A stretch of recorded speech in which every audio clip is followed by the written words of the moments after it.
Hey everyone, and welcome back to another video. So today we've got some pretty damn cool information to talk about, some cool release dates, and then also one or two things that you should probably know so that you don't waste your time from now until then based on the new legendary. So let's start it off with the Tomb of Sargeras raid. Patch 7.2 was labeled the Tomb of Sargeras, but oddly enough it did not contain the tomb, which made a lot of sense when you think about the dates of the various raids. The Tomb of Sargeras raid is going to be unlocking on the 20th of June, so pretty damn close, actually. Now, this is basically unlocking in the normal way the raids do. So on the 20th, normal and heroic mode will open up. Then on the 27th, that's when we're going to get Mythic, and then LFR Wing 1, and then as for the other LFR Wings, they'll be rolled out over the coming, say, around month and a half.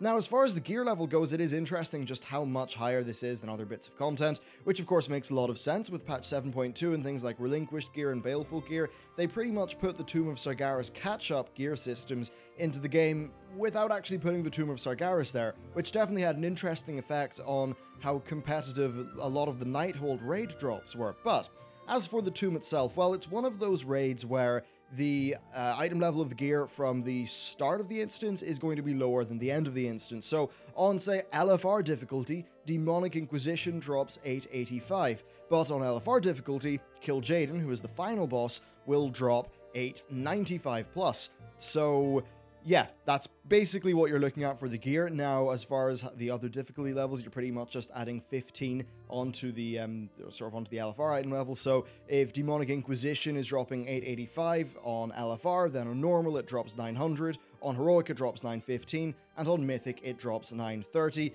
And then of course you're going all the way up to say 940 for mythic Kill Jaden. Now, to compensate for all of this, we are getting new upgrade items for our legendaries, and all future legendaries in the game will be dropping at item level 970. So overall, we are just seeing a big increase to the item levels the players will be having, and you'll have many new sources of gear from the Tomb of Sargeras raid.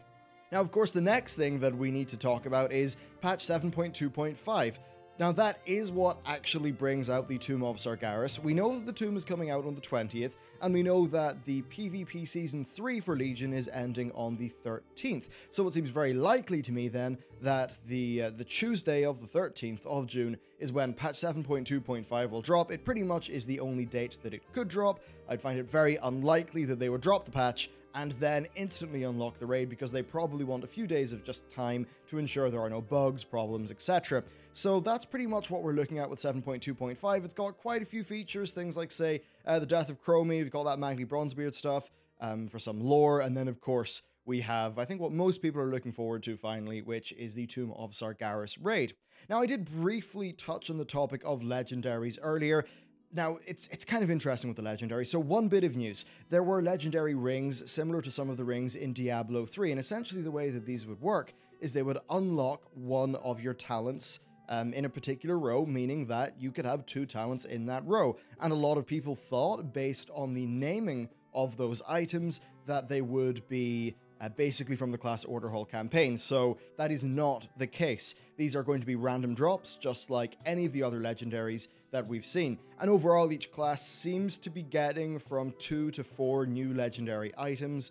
Yeah, and they're pretty much just being thrown into the current RNG pool, which has definitely got, I think, some people disappointed. I think some people were looking forward to the idea of being able to just earn one of these legendary rings. They seem to be best in slot for some classes and not best in slot for others. Now, all of these new items, and indeed any legendaries that drop after 7.2.5 hits the live servers, they will drop at a base, or at the item level of 970, and you will have an upgrade item that you'll be able to get pretty easily to upgrade your current ones from 940 all the way up to 970. One very important thing that Blizzard just clarified on the most recent build of the PTR, though, and this really affects your gameplay now, is that basically they, the emissary caches and things like that you can get now, they will not have a chance to drop a new legendary at 970 when the new patch comes out. On the PTR, the new emissary caches that you get have a different loot ID. So while they have the same name and the same art, they, as far as the sort of database is concerned, they are a new, different item. That means that our current ones cannot drop the new legendaries at 970, Another decently interesting but somewhat expected thing about this patch is it is, of course, coming out on the 20th of June. Well, okay, sorry, the Tomb is coming out on the 20th of June, which is the release date for Final Fantasy XIV Stormblood, which is their big new expansion, so it's continuing that trend of Blizzard, you know, pretty much always meeting a major other MMO thing with something of their own. Do I think a single raid in World of Warcraft is going to compete or, you know, draw people away from a big new expansion to a game? I don't really think so. But that said, even though it has happened that the timing is lined up like this, it still is broadly within their goal in terms of, you know, they sort of want like 4 to 5 months, and maybe 6, in between raid tiers. Now, the final major thing about the patch is, of course, class changes.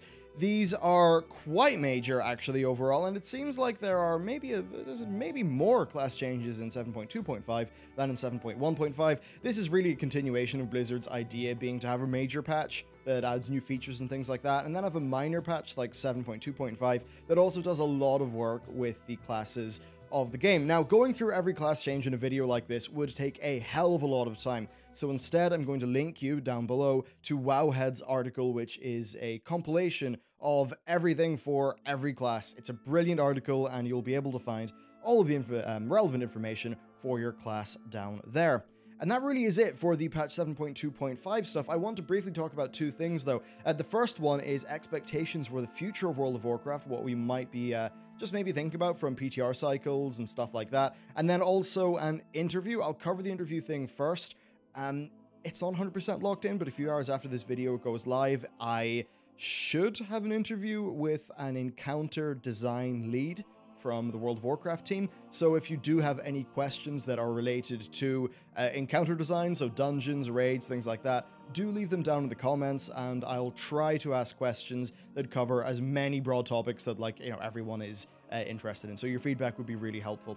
Now, talking about the general kind of future stuff for World of Warcraft and what we might expect. Well, 7.3 does seem like that is going to be the Argus patch. Now, when will it be? We can assume maybe 3 months after the Tomb releases, something like that, and then I would assume once more that the Argus patch will come out, and then maybe 2 months after the patch comes out, that's when the Argus raid will come out. But I want to talk about PTR cycles because this is something that's been actually very different about Legion in comparison to past expansion packs for World of Warcraft. So they are so much more aggressive on the PTR.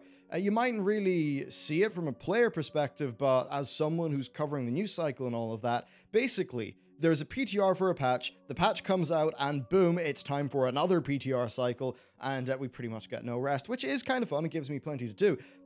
Thinking about patch 7.2, so 7.1.5 came out, and then 7 days later, I believe, patch 7.2 hit the PTR. Now, I could see 7.3 taking a little bit more time to deploy because it's a pretty major patch, it would seem, but if that is the case, then in and around the release date of the Tomb of Sargeras, maybe a week later, maybe 2 weeks later, maybe this the end of June, start of July, I am expecting, at least with my own sort of planning and timetables, I'm expecting that that is when we will see the Argus patch initially hit the PTR, and perhaps when we'll get some content there. I'd imagine they'll keep things going pretty content-rich. If you look at 7.2, not much in the way of new unique art assets or anything like that. Nighthold was, of course, already something that was on the original Legion beta, so they have had a lot of time to build out Argus, and yeah, I'd assume they will be decently prompt, or decently fast anyway, when it comes to getting that out. But that pretty much is it for this video, a general news update, keeping you all in the loop about patch 7.2.5 and what to expect with the game. Let me know if you've got any questions for that potential interview down below. But other than that, guys, thank you very much for watching this video, and I'll see you next time.